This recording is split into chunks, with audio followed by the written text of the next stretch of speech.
Indiana's response to the Paris attacks is getting national attention. Our state is now the first to actually turn away a Syrian refugee family, and now we know the situation could repeat itself within a few weeks. RTV6's Melissa Mahadeo joins us live with how Governor Pence is defending his decision tonight. Melissa.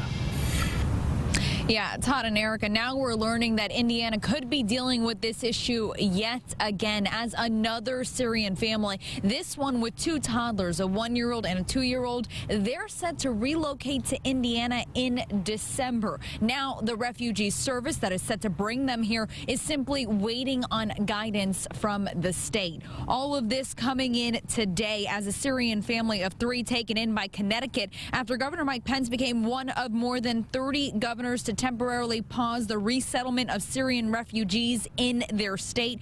Pence saying in a press conference today that he simply feels the vetting process for refugees is not thorough enough. Congress should also set into motion a wholesale reevaluation of the way that we screen and determine the identity and the intention of individuals that are seeking access to this country as Syrian refugees. And of course, Pence during that press conference actually cited the director of the FBI who testified last month that there were gaps in the vetting process of U.S. to bring in refugees in the past. So he was again citing the FBI director when he said this. Now we're told that Congress could vote as early as tomorrow to put a ban on the entire program across all states, at least temporarily. But the president has said if that move is made, he will veto that order. We'll, of course, keep you updated on this developing story. For right now, reporting in front of the State House, I'm Melissa Mahadeo, RTV6 News. With Indiana banning that Syrian family today, the mother, father, and 5-year-old son turned to Connecticut, where the governor was all too happy to take them and send a message to Indiana in the process. Connecticut Governor Daniel Malloy says he was honored to accept the family. He also told reporters he couldn't imagine turning them away, especially after learning they'd been planning to move to the U.S. for 3 years.